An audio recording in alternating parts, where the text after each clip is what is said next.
Welcome to another episode of We Don't Die. I'm your host, Sandra Champlain, author of the international best-selling book called We Don't Die, A Skeptic's Discovery of Life After Death. And just a reminder, my home base is wedon'tdie.com, where you can always find our free Sunday gathering, attend one of our medium classes, or if you are a super fan of my work, you know I have two podcasts, We Don't Die Radio and then Shades of the Afterlife on iHeartRadio. I have a Patreon club. So a shout out to the Patreon members who, for any donation really of your choice, you get episodes before the general public, you get a commercial-free link to them, and you get a searchable and clickable link of all of my podcasts. And now there are over 640 of them. So you know I'm a girl committed to giving you the best reasons to believe in the afterlife, help through grief, and then ultimately how to have an empowered life while we're here on planet Earth. Now, let me introduce you to our guest who had a rather unusual start in believing in the afterlife. Scott Allan is a former funeral director and embalmer, and now is a well-known evidential medium appearing around New England. He's also a teacher and host of podcasts, The Paranormal Project and Spirit Talk Live. Scott has a deep relationship with the spirit world, who paved the way for him to deliver heartfelt messages of love and hope from the other side. You can find out more about him at his website, mediumscottallan.com. Scott, new friend, welcome to We Don't Die Radio. Thank you so much for having me. This is wonderful. I appreciate it. Me too. I'd heard about you by some friends, Colin and Jess, that live in the area that were with you at one of your demonstrations. And you just happened to write me around the same time. So I thought, this is kismet. It's meant to be. Oh, that is so funny. You never know who you're going to meet and how it's going to affect you. It's great. Yeah, I love how that works. Tell us about you. You're in Massachusetts right I am in now. Massachusetts. I'm north of Boston, just near right near the New Hampshire border. And originally near you, it's where I grew up down in that area. But I've been in the funeral business. I was working in the funeral business from the time I was 16 years old. I mean, I started out mowing lawns. I mean, that's how it started. And then, one thing led to another. And the next thing you know, I'm going to school, and then I got my license, and then I bought a funeral home, and then a second, then a third, Wow, and wow, wow. never for a minute thought that this was going to be the trajectory that I was on. But you can look at things in reverse, in hindsight, and think that everything I did sort of led me to this exact moment. And I can see it now, but I did not see it at the time. I never thought I'd do anything other than that. Tell us a little bit about that business, because I have to be honest, and I speak for myself and maybe some others. As much as we want to believe in the afterlife, we don't like the thought of the process of getting there, what happens. I remember the show 6 Feet Under that was on HBO, for a while. And I like to think I as was a little less crazy than they were, Yeah, I but hope so. I hope so. But if you could just share, because what I have found through people I've met, even my hairdresser, her and her sister, another hairdresser, they go into a funeral home and make the people beautiful. She said it was not easy starting out, but then these are still people, even though they're not walking this earth. So they get every bit of dignity and respect. And so I think, just from your point of view, is that what it's like to be a body going through a funeral home?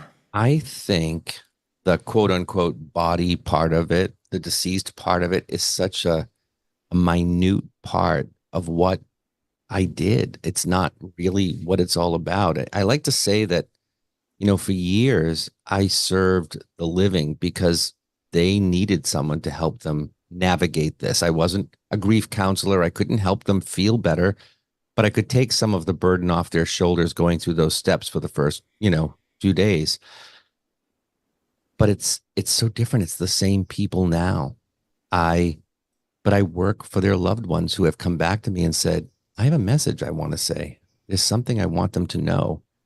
And so it's the same people. I just have shifted the focus. Now I'm with the people who have crossed. But before, that was just a small little minute part. It was guiding the living through the stages. and getting through those days.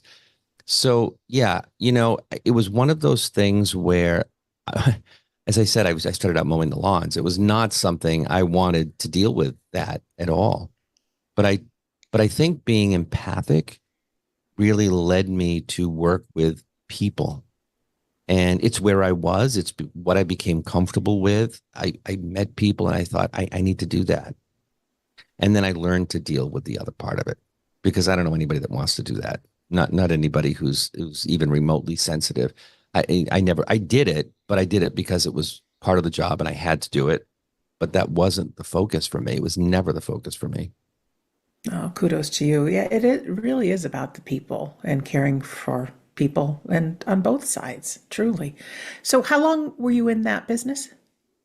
So I got into that when I was 16 and it ended up being, I mean, I just sold the funeral homes in 2018. So really not that long ago. And I didn't work.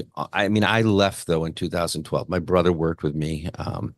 And he stayed and ran them until I was able to get out. But things were shifting with me here. And I knew that I couldn't stay, I didn't know what it looked like, but I knew that things were shifting and I needed to move on. Tell us about the shift because at some point, now I don't know what your beliefs were when you were young and if you believed in the afterlife or anything, or if that was just a job for you. But at some point, here we are today, and you're a wonderful evidential medium. What happened? Yeah. I've always believed in the afterlife. I have. I was always fascinated by people that I would see that did this work because I wondered, well, what do they see? What do they hear? What do they feel? I didn't know. I didn't know. And I had gone with my mother. My mother was also sort of interested, didn't have any gifts that I'm aware of, but she was fascinated. So she and I went in to see Sylvia Brown many, many years ago in Boston, and she got me. She pulled me out and she says, "You have psychic ability. I think you're psychic." And I said to my mother, "I think she's psycho because there's no chance. There is no chance." And but I look at it now and I can see, right? So there were moments where I thought, oh, that's fascinating. Like I chalked it up to coincidence and it wasn't a coincidence. So I went through that business during the later years. Um, I started to become very much aware of spirit around me, very different than I do today. It's a lot more refined. And I think it's, once you learn to accept it and hone it and deal with it, it changes, right? But I remember feeling spirit around me. I remember like physically feeling and being able to manipulate energy and knowing if there was something there and how tall it was and how wide it was. And I would hear them call my name. I would hear my name called just like with my ears. And I could hear them walking up and down the stairs and across. And I thought, oh my God, this funeral home is haunted. And it was weird because I had built that place from the ground up, but it was on a piece of property that had been owned by the Diocese of Worcester, Massachusetts. There had been a home there 100+ years ago that had burned in a fire. And when we dug up the foundation, we found bottles and pots and pans and things like that. Well, I just threw them in the garage and didn't think anything of it. But nobody else heard them walking around and felt them. And I thought, this is crazy. And then I started to hear my name called out and I would hear it on the radio. Excuse me. It was always one spirit. It was a spirit by the name of David. And he would come through on the radio. He'd come through on a recording box, like a phone. If you use a phone and you're recording, his voice would come out on there. And I thought, I must be losing my mind. I mean, really and truly thought I was losing my mind. I started recording things because I thought if you can hear it and I can hear it, then it's probably not mental illness at that point. It's probably who knows what, maybe I'm possessed. I don't know, but it's not mental illness, right? Because we can both hear it. So that's why I started to move away from it. I started to feel like something was calling me and that I needed to pursue this. I mean, by the time I finally got out, I already knew that things were happening.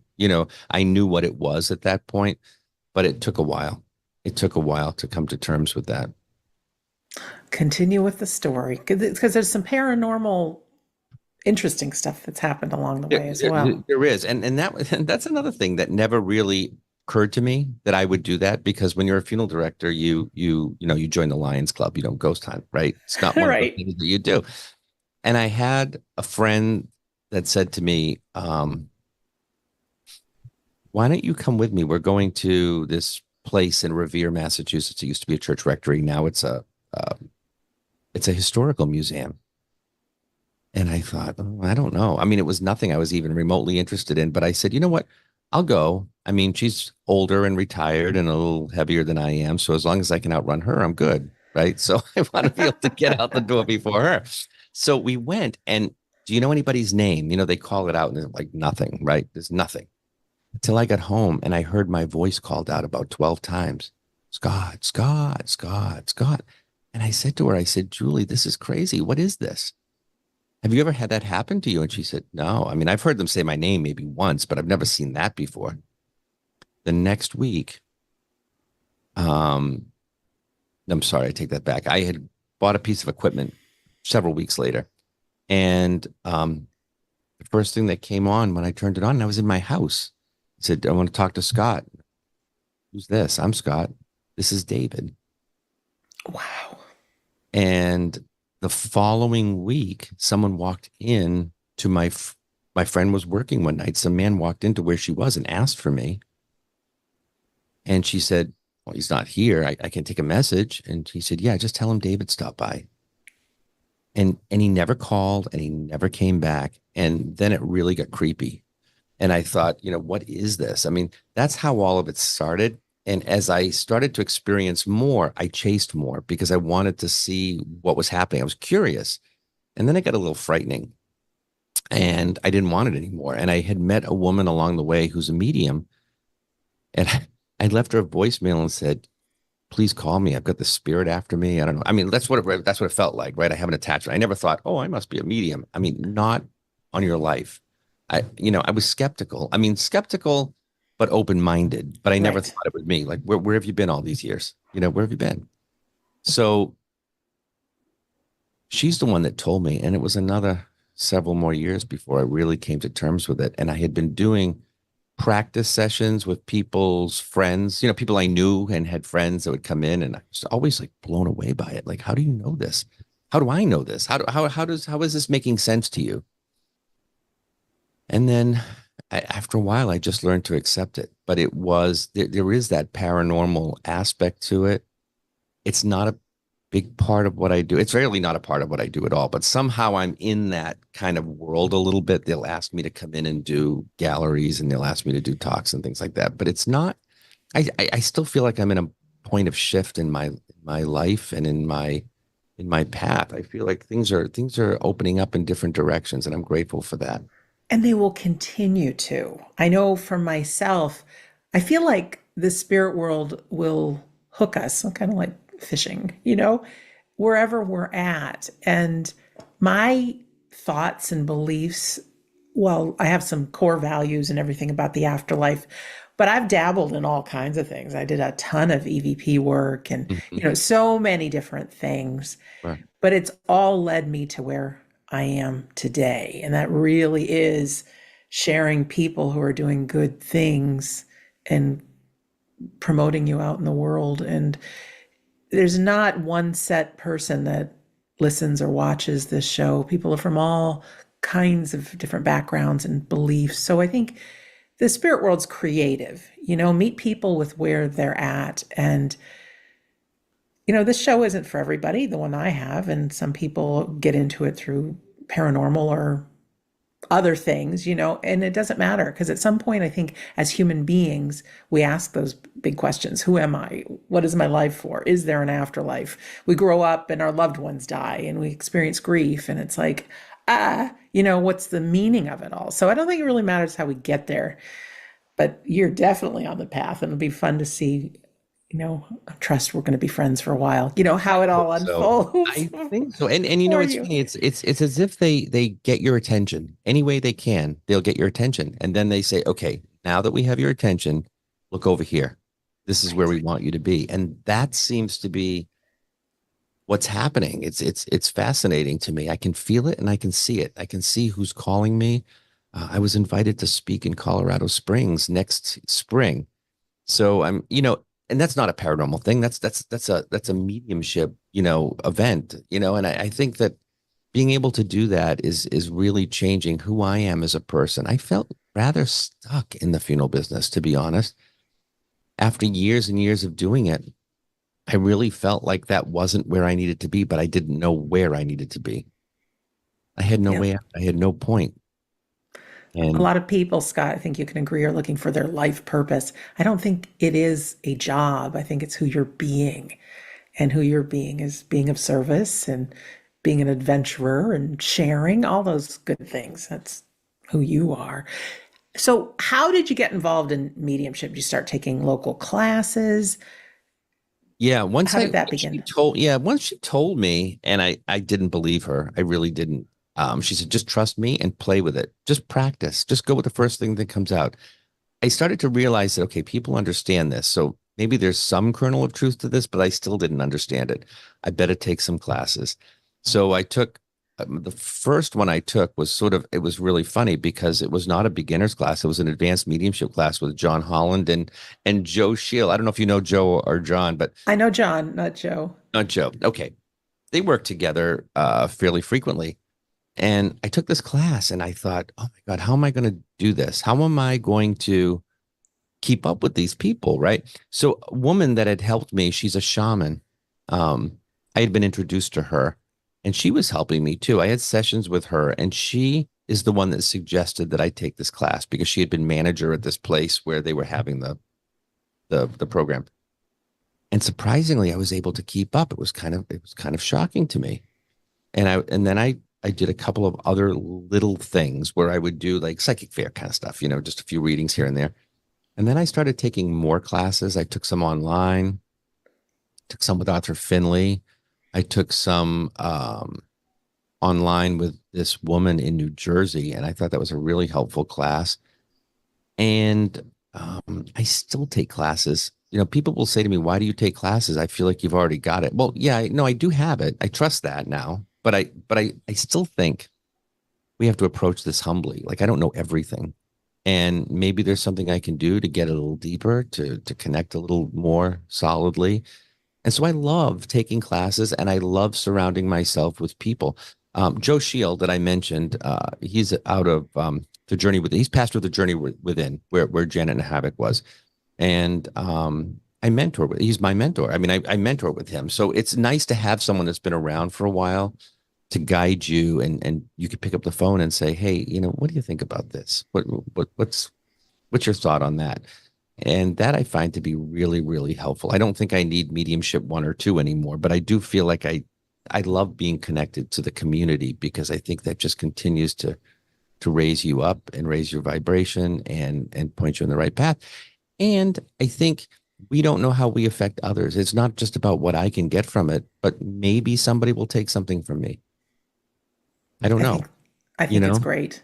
I know I've got some very close medium friends, and they're in the development stage, even though they've been a medium for 25 years. Right. When I go to my doctor for my yearly physical, she's always up on current things and all that. And I think as a medium, we want the same type of person who's always invested in that. I know also on the flip side, people that go to a weekend course and now they're charging $300 an Mm. hour. And it's like, Yeah, I know. hey, That's the other side of it. and that's the other side that give, mediums a bad name. So I just commend you for keeping your foot in the door and training and development and just being the best you can be for humanity. And as I said, my mediumship has changed. So how can it be? How can you just go with what you learned or what you discovered 5 years ago or 10 years ago when it's constantly changing? Even, and I don't know about you, but even the abilities, the clairs, the way I get my information has changed dramatically. At one time, it was very clairvoyant. It was very visual. It's less like that. Now it's a lot of clear cognizance.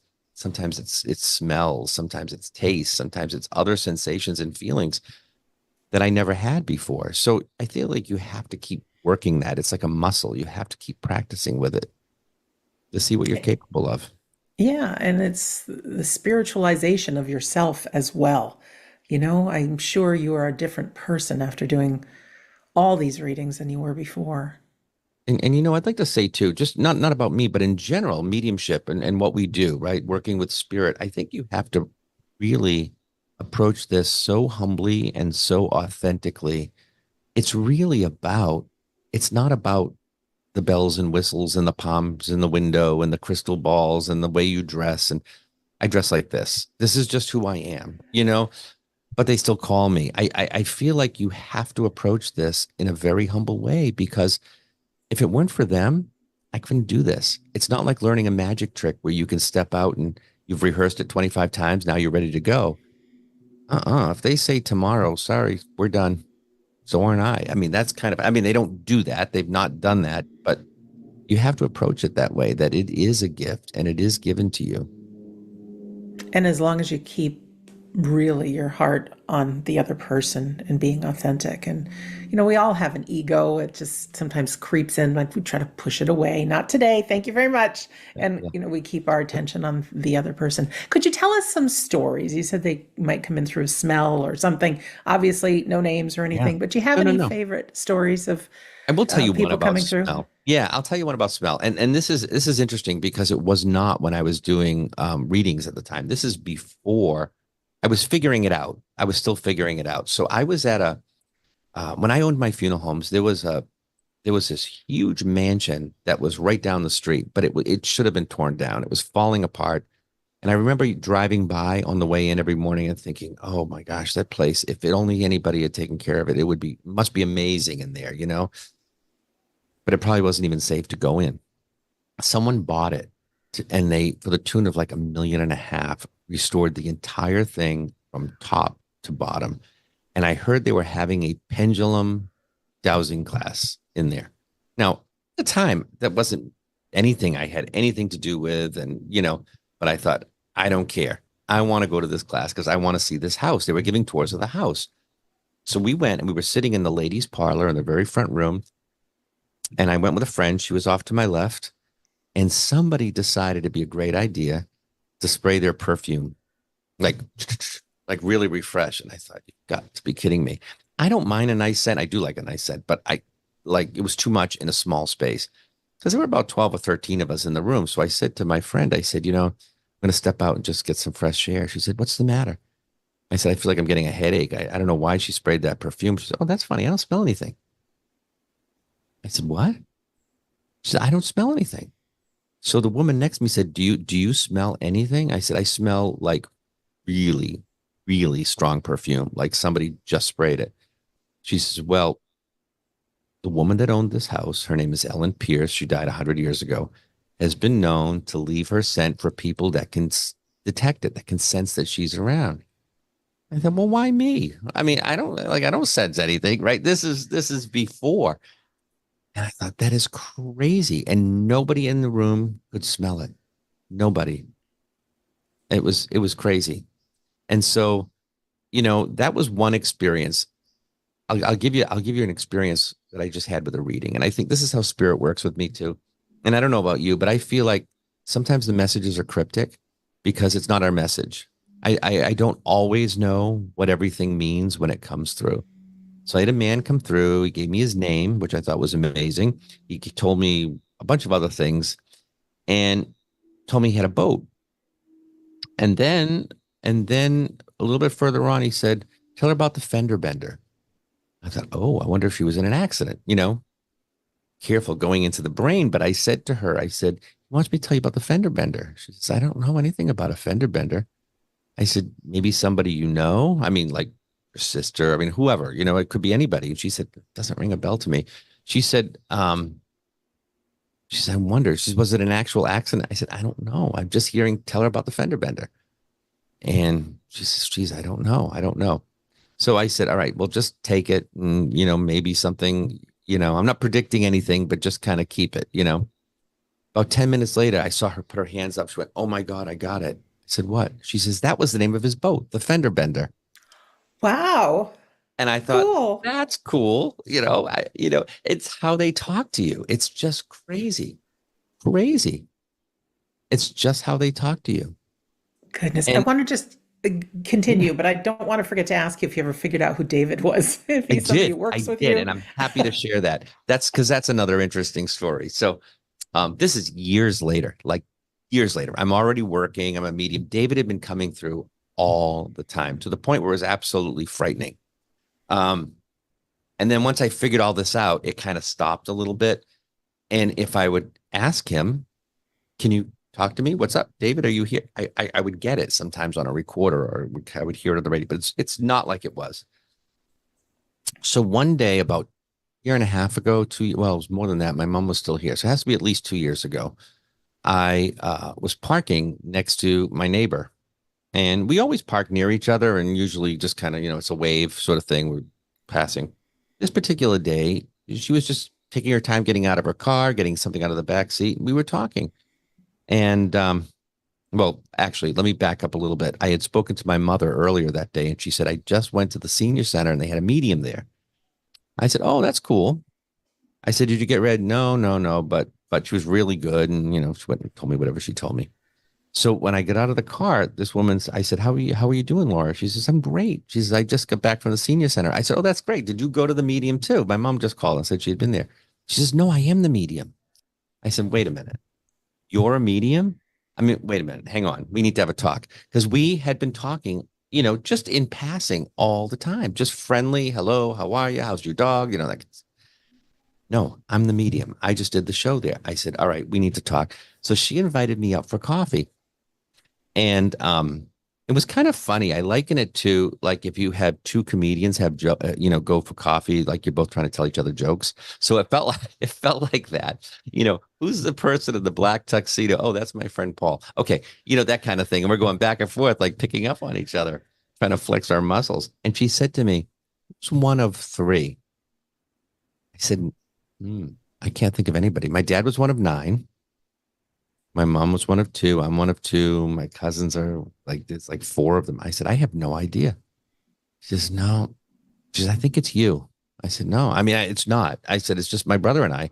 And she says, well, did your mom ever lose a child? I said, not that I'm aware of. And I think my mother was kind of an open book. So if I just think it would have come up in conversation somewhere. I can't imagine she would have like hit it, or, I just didn't think that was the case.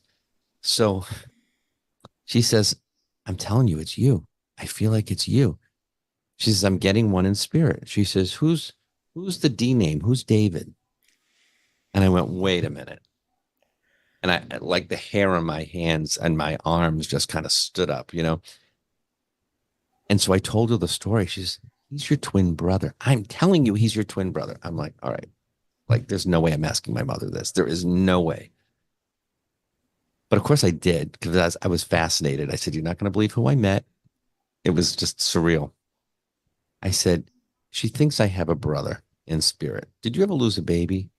I think so, about 8 or 9 months before you were born. Why didn't you tell me? Why didn't you tell me this?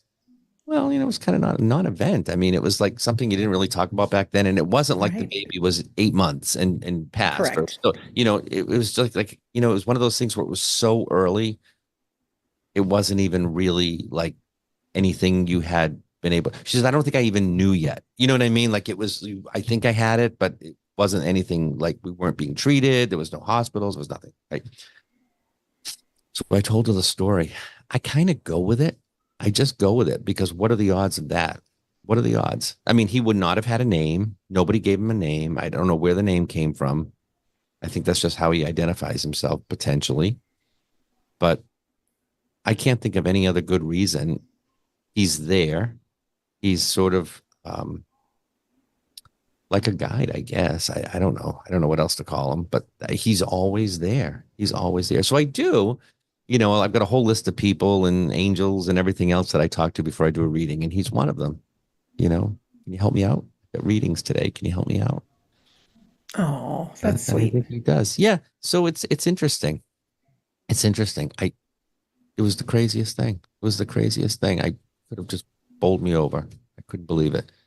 But like I say, some people have had this gift and are aware of it from the time they were a baby, and others not so much.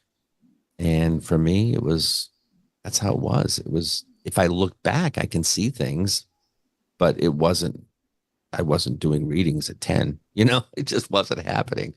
So I think he's there. I think he's there helping. Hmm. Let's talk a little bit about your mediumship, what it's like. You do Zoom readings in person and Yeah, all? I do Zoom and I do Zoom. in person. I don't love phone readings. If someone is technologically impaired, I'll do a phone reading, but I don't love them. I really like to see the person and engage with them. I feel better with that. But it doesn't have to be in person. I feel like the reading is the same whether I'm sitting with them or like this via Zoom. Yeah, it's So so I interesting how do the spirit world works. They can multitask. They could be two right places by at your the same side and time. right next to their loved one. It's so true. It's It so is. true. Can I ask, a lot of the mediums that I'm Yes. supporting these days have been through the Arthur Findlay College and other great Yeah. medium classes. Will you offer that 10-minute guarantee if you don't feel that there's a connection right off Oh, the bat, or 100%. somebody else does? 100%. Okay. All right. And it doesn't happen a lot, but I have done that. I said, listen, either it's not our day or I'm not your reading medium. Maybe I'm not supposed to read for you or whatever the case may be. I'm just not getting anything. So I usually will tell them, look, I'll give you your money back and you can find someone that you think might be a better fit, or we can reschedule and try it again. And it's entirely up to you, but no pressure because that's just how it is. I can't make it happen. Sometimes it's just not a connection. Thank you for having that level of integrity. I can just hear my listeners saying, is she going to ask? Uh, Because but I think it's true. I feel, yeah, I feel so strongly that part of my purpose is to raise the level of mediums in the world.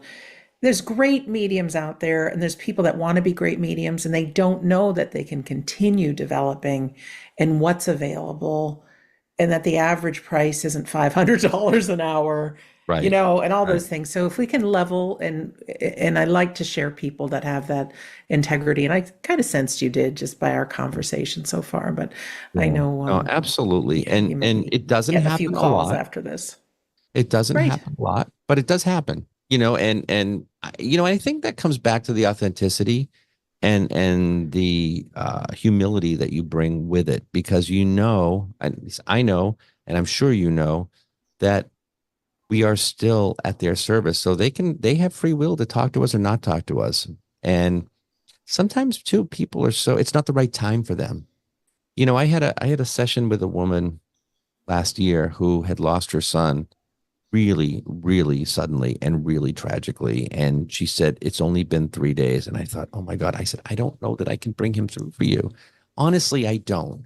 And I wanted her to understand that you not only have to be ready for him to come through, you have to be ready for him not to come through, because I don't want you to feel like you're losing him twice.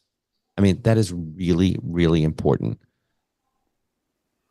She thought about it. And a week later, she sent me a message and said, no, I understand that. And I would still like to do it. Fortunately, he did come through and it was a beautiful message and it helped her. But I can't make guarantees like that. And that's one of the things I'll always tell people. And I'll say it right here. If someone says to you, I can connect to anybody, who do you want to talk to? You want to talk to your grandmother? I'll get her. Hold on a second. We all know it doesn't work that way. It's just not like that. And you don't have to have the gimmicky stuff. You don't have to have the turban. You don't have to dress in black. You don't have to have the winged eyeliner. I mean, if you do and you're authentic, that's all great and fine and dandy, because you know what? You'll find your people. But there's no look to this.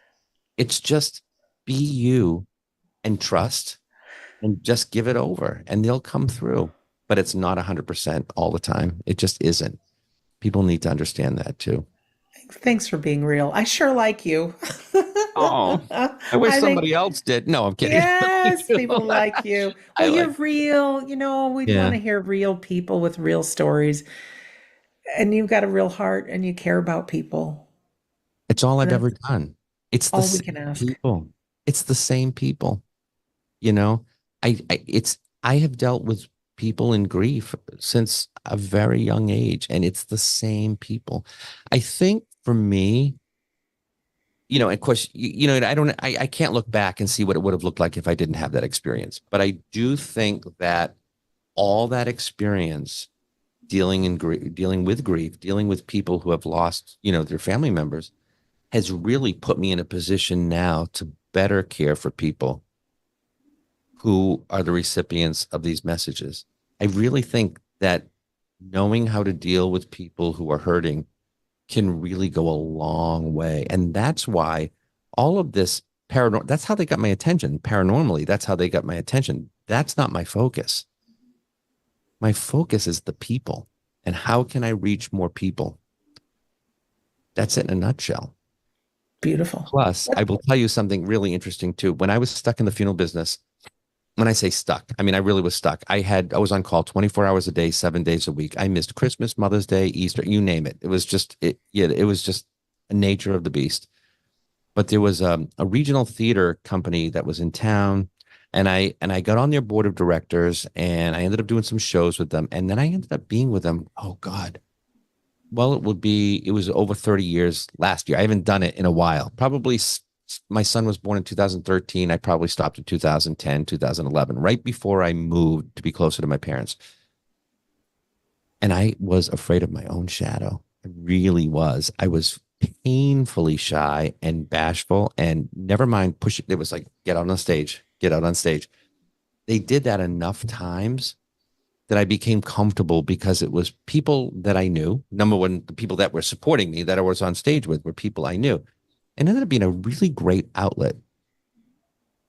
Again, that has put me in a position to do these shows in front of 100 people that I never would have had the confidence to do before. And I feel like that is such a strength for me. I love doing these shows and standing up and giving these messages. I just love it. I love the private readings, but I know a lot of people who are wonderfully gifted mediums who I'll tell you something funny. When I was in New Jersey with my group last April, there's a woman and she's just such a wonderful person, but she doesn't like to stand up in front of people. And we were doing some platform demonstrations. I said, "What are you going to do if he asks you to go up and do a little mini demonstration today?" "I'll probably throw up, but I'll do it anyway." And I said, "And would you not?" I mean, she was the one that got called. And I thought, oh my God. And when he said to her, "What do you think you did right?" And she says, "Well, I didn't throw up." And I said, "There you go. You did not throw up." And, you know, I think for me, that will always be my strong suit. I love doing these little galleries and shows and being able to interact with people. Um, and I love doing private readings. Other people teach, they're more teachers. I've done some circles and things like that. It's okay. I don't mind it, but I really love being able to engage with people. And I never would have done that 25 years ago. So funny. You've So definitely been groomed along the way. it's the funniest thing. I really have. And as I look back and I thought, why am I here? Why am I stuck here? What am I doing? I don't want to do it anymore. Everything had changed. The funeral business had changed. And, as an empath, it was really taking a toll on me. And then you look back and you say, well, that's why. I had to be ready. That's why. Which is advice for everybody who's listening or watching. We go through some stuff as human beings, and most of it is not joyful. Yes, there's some True. bright times, but when we look back, it's like, oh my gosh, that had to happen just the way it did for me to be right here today. So just I'm asking everyone to just have that trust and faith that you're on a journey, and Yeah. whatever's happening might be just the thing somebody needs to hear, the wisdom that's come from you or the experience down the road. So just trust that we're never alone. So speaking about being never alone, from those that you brought through the Mhm. afterlife, it is my 100% belief that they are happy, healthy, whole, well, continuing their adventure of life, but they can easily be right by our side. Would you agree with that? I think they're always right by our side. Now, this is a theory, right? Because and you can probably attest to this, they never show us where they are. They never say, look at this. I got a new house. Check this out. I never see where they are. They come to me. I really feel like they're here. It's almost like, I almost feel like it's like a dog whistle. Like you can blow a dog whistle and nobody can hear it, but the dogs come running. It's a different frequency, but I feel like they're here. I don't think they're up there somewhere. I really think they're always right here. I I really love do. that. Have you ever seen Mhm. somebody wave their hand really, really, really fast? And I mean, if we could wave it really super fast, it would be invisible. Mhm. They're just, That's a different vibration, but still very, very real. And I've learned from quantum studies and all that two or more forms of energy can be at the same place at the exact same time. Time. So I think, yeah, I agree. It's not out there somewhere. It's just a world within a world.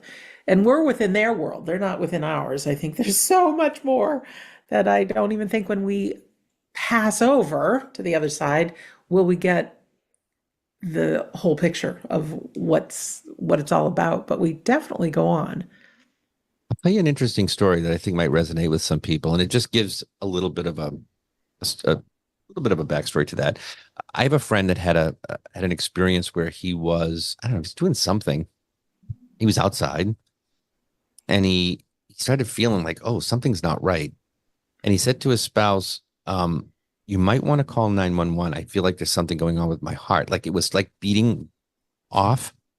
And then he felt a little bit better.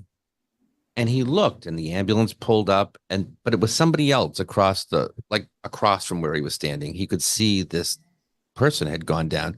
And he said, that's really odd. He says, I'm fine now, but this person's getting worked on. He said, that poor person, and then he turned behind him and he looked and it was his grandmother standing there. And he said, oh my God, that's me. I mean, that's not even somebody else. That's my body over there being worked on. And here's my grandmother, but I'm still here. There was no loss in consciousness. There was no loss in anything. It was just like that. Like in the blink of an eye, you switch the channel and he did get pushed back into his body. It was not his time. He came back. He's here.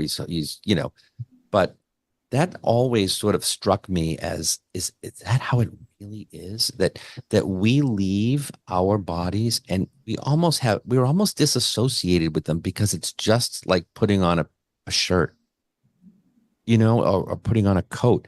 We're no longer connected to that. We don't need to be, but everything else in our world is still intact. And all the people we lost are still there, but yet we didn't go black. There was no darkness. There was no point of like, I'm asleep, I'm awake, here I am. No, it was just like, oh, look, there's that poor guy over there. Just like that. I mean, it I've heard, fascinates me. It yeah, fascinates. I've heard hundreds of these stories and I share every single one of them. I can't help it. It's great. It's literally like tomorrow when we wake up in bed, like, oh, we're still us, right? Right? We're still We're always still us. So when we cross over, like, hey, I'm still me, right? And then there's my grandmother, there's my dad, whoever that may be. It's very real. And we buy into this just being human, and I don't think we're meant to know the big picture of life while we're here on planet Earth, because I think there's stuff I would for agree. us to learn and stuff for us to experience. So even myself, and I'm sure you too, we don't live life every single second being tapped into No. the afterlife. We're No, living not life. even close. I used to think it was that way. I mean, if you had asked me 25 years ago, what do you think it's like to be a medium? I'd think, well, you walk into the grocery store and there's like 10 dead people and you ask one to step aside so you can get the Cheerios. I mean, that's what I thought it was like. It's so not like that. And I think that's why I didn't recognize it right away. TV and movies ruined me in terms of, understanding what the reality of this work is.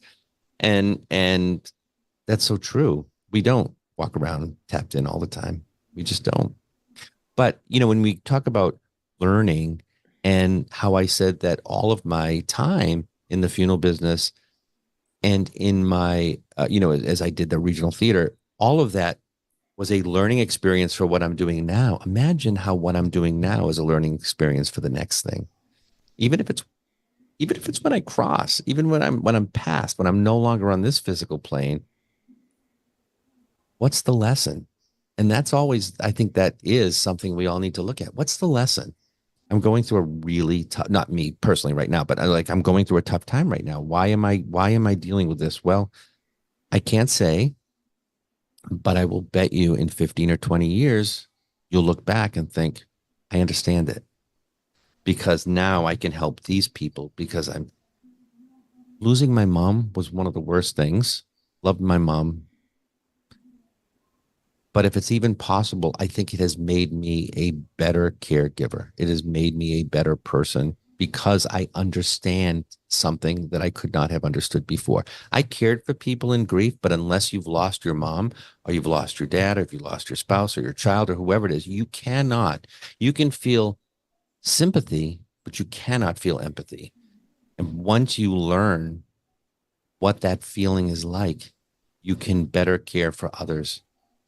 And I lost her at a point in my life when my belief in the afterlife was unshakable. Didn't make it easy at all. It didn't make it easy, but it gave me something to hang on to, which I don't think I had in the same way before. Thank you for sharing that. And And a shout out to mom who's right there by your side. yeah, Yeah. she's always around. I'm sure she's Gosh, around. do you feel her presence? The funny thing is yes and no. I can feel other people's people better than I can feel my own. I think part of it is I know she's around, but I don't feel it. And if I maybe that's just the skeptic in me a little bit, like I need someone else to tell me, give me something, you know what I mean, that I can hang on to. But if I were to read for someone and I tell them that their dad's name was Daniel and he died of lung cancer and had been married 3 times and had, whatever it is that comes through in a reading, I don't know that. But if I think of my mother, I could tell you, well, of course she had only one sister, and of course she was married for 56 years, and of course she was born in August, and whatever else I might know, that doesn't. It's the way I receive my messages. It's like a memory that's not mine. So when I'm hearing all these things about other people, I know it's not mine. But how can I differentiate with my own mom when I know everything to begin with? So I trust that she's here. I do. I really absolutely trust that she's here.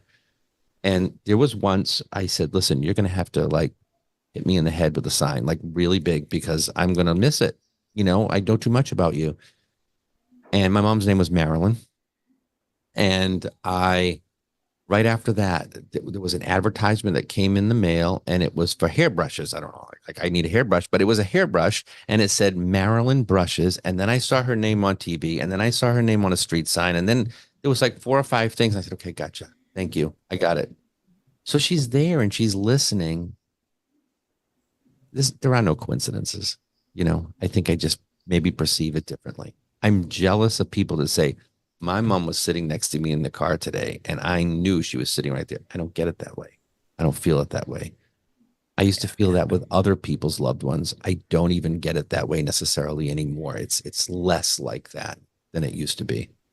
Yeah, I get it. I do. I do. So many people think I have this relationship with my dad that I'm talking to him all the time. And I know he's around, same kind of thing. But what happens to me is sometimes, whether I'm doing a meditation or I'm in the zone doing something, all of a sudden, I'll get not a glimpse of him out of my eye, but in my mind's Yeah, eye, there he is. Or a random memory comes out of the blue with him. And to me, those are all those little calling cards that I'm right here with you. absolutely. And I That's know sweet. it. And I know it's not just her. It's all the others. It's my grandparents who I was insanely close with. And and others that have crossed over the years. I know that they're okay and I know that they're there. And maybe that's why they don't have to come visit quite as often either, because they know that I know. Yeah. What advice would you give someone who's got a loved one who's passed, maybe a parent whose child is in the spirit world now, to keep that relationship alive, to know that they're around, to continue to live life? You know, I think that the first thing is, and I think this is the most important, there's no guidebook, there's no rule book. Grief is a journey, not an event. You have to take the journey, and it's painful and it's miserable and it's lousy, but don't let anyone tell you that because in 6 months they were okay, that in 6 months you have to be okay. It might take you 2 years, and that's okay too. That being said, grasp whatever it is that is your faith. If you have some, if you have faith, if you don't have faith, then find whatever it is within you that that you can hold on to, because I believe with all my heart that they are there. And if you ask for that sign, just like me, I think you'll get it. You will get it. Hold on to them because they're a lot closer than you think they are. I think they're really just a thought away all the time. And that's not helpful to someone who's in the intense pangs of loss and grief, and because they want the physical with them. And I completely understand that. But when you ever had someone say to you, oh, wait till you're my age, it goes by like that in a flash, right? It'll go like that. Or your kids are two, and the next minute they're 32. And like, how did that happen? I think it's the same way with us, because I really think that in the manner of a blink of an eye, we will have learned the lessons that we came here to learn, and we're all back together again. While we're living it, it feels like it is forever. Like, how am I going to live without you? And yet, they might be just where they need to be to guide you along this journey so that you can learn what you need to learn, so that we can all be together again when we cross. And really, I'm going to be 58 in a few weeks. Not sure how the heck that happened. Like, I think I was supposed to be 28. But honestly, that's how it happens. 30 years from now, if I'm still here, I'll be 88. The last 30 years went by like that. So, I'm not looking to go anywhere. I'm not looking to rush that along. But I know when you look back on things, you realize that it was all for a reason. It was all for a reason. And they're still with you. They're still with us. And I think that they will be there. So, I don't know that that helps anybody in grief, but I really do think that the trust and the belief that this is what we are doing is so finite, but what they are doing is it's not at all. It's not at all. They're still with us. And look for the signs, because they're there. Don't chalk everything up to coincidence. I don't think there are coincidences. I agree. And don't say it's just your imagination, because that's how they communicate. It is. And I turned 58 in April. So, haha, We're the same age. we're the same age. I'm a Actually, you're little a bit lot older, older than me. a No, lot no, older, a lot by older. Oh, 3 long months. No. goodness. Oh, Oh goodness. my God. What can we find on your website? Medium Scott Allan, and Allan is spelled Allan for AN dot people who com. are listening. I know you've got your live events and people can book a reading. And I noticed a couple of podcasts. Are Yeah. those So still I will say ongoing this. Well, recordings? Paranormal Podcast is not. Paranormal Project is not. That was one that I started, a while back. And as my focus shifted and I realized that's not where I need to be. I left the episodes there, but it's no longer live. We don't do that podcast anymore. Spirit Talk Live is, and I engage now primarily with mediums and people who do light work. And we do some live readings on the air. Most weeks, not all weeks, but most weeks. This week we have Psychic Beth. She's a celebrity pet psychic from England. And she's coming on the show. So I'm looking forward to chatting with her. And that's every Wednesday night at 7 Eastern. And we are live. So it's not recorded. It's a live show. So people can chime in. There's a phone line and you can get in and talk with her directly. I also have all of my live events and shows, any classes that I might be doing. There are nothing booked right now, but all of the live events are there. You can book a reading with me, find out about my blog. You can find out about other podcasts and shows that I've been on. I'm also, and it's not anywhere on my website yet, but I was cast in a show called Dark Echoes, which comes out, I think, sometime this summer or fall.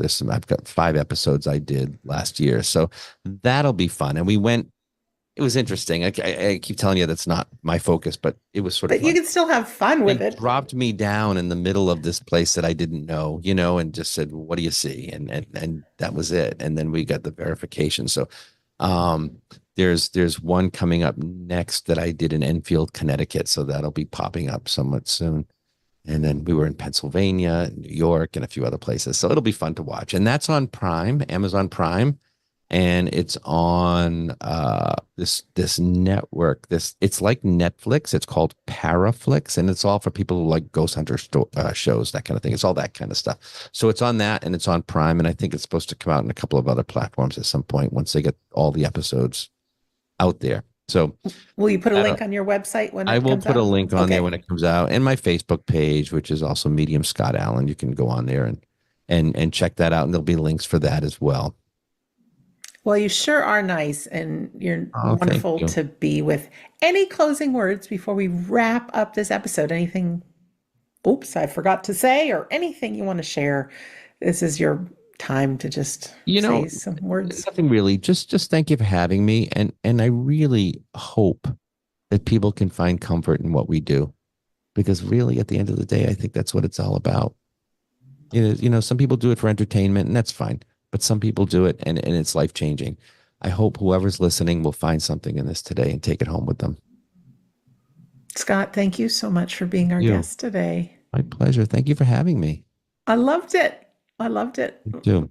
This is the beginning of a beautiful friendship. I hope I so. just know it. Well, thank you to Scott, and thank you to our listener or our viewer for being here. If you're new to the show, oh, there's so many past episodes. And then also, if you go to your favorite podcast app and you search for Shades of the Afterlife, I was asked several years ago by George Norrie and Tom Danheiser from Coast to Coast AM and the president of iHeartRadio to do an afterlife podcast. Who's going to say no to that? So I said yes. Different from this show. This show, I interview one-on-one guests, and that show, it's more me talking news of the afterlife, highlights different all different topics regarding the afterlife, other people's stories, just bits and clips and things. But it's my love and joy. And of course, I feel so at home here on We Don't Die Radio because I just get to spend some wonderful time one on one with a guest and then share these episodes with you. So you can find everything I'm up to at wedon'tdie.com. At the bottom of the page, if you want to enter my email address, enter your email address and be part of I call it the Insiders Club. It says you get some things and then a few chapters of my book. The secret is, my friends, it's the entire book. My book, We Don't Die, A Skeptic's Discovery of Life After Death. Yes, it's my journey of why I believe in the afterlife, but anyone who knows me is the foundation of it all is knowing how painful grief is. Chapter 10 is a chapter all about grief, why we experience it as human beings, some great ways to navigate through it, the changes in our chemistry that happens. And I think it's the most important chapter there. I've been told once or twice or more that people have chosen not to check out of this life because of the information in there. So if you're going through a tough time, read chapter 10 first. Again, wedon'tdie.com, bottom of the page, just enter your name and your email address and it will pop up for you. What else do I need to say? Yeah, not much. Every Sunday, 2 p.m. New York time, we offer online what we call our free Sunday gathering. It's an inspirational, non-denominational service, lasts about 90 minutes, and there's a medium demonstration included in each and every single one. So you get to see how close loved ones are and maybe even hear from one of your loved ones. So in closing, my name is Sandra Champlain. I'm always so delighted to be your host on We Don't Die Radio. I do believe that life is an education for the soul and that your life here is really important. It will go by in a blink of an eye. If you're not 58 yet, you will be soon, or you might be past that. Doesn't matter. Wherever you are, it's the perfect time. You're just where you need to be, and just trust that your loved ones are around you, that you're wise, your life matters, and keep your focus on others, and you can never go wrong. So I really want to thank you for listening or for watching, and we'll see you.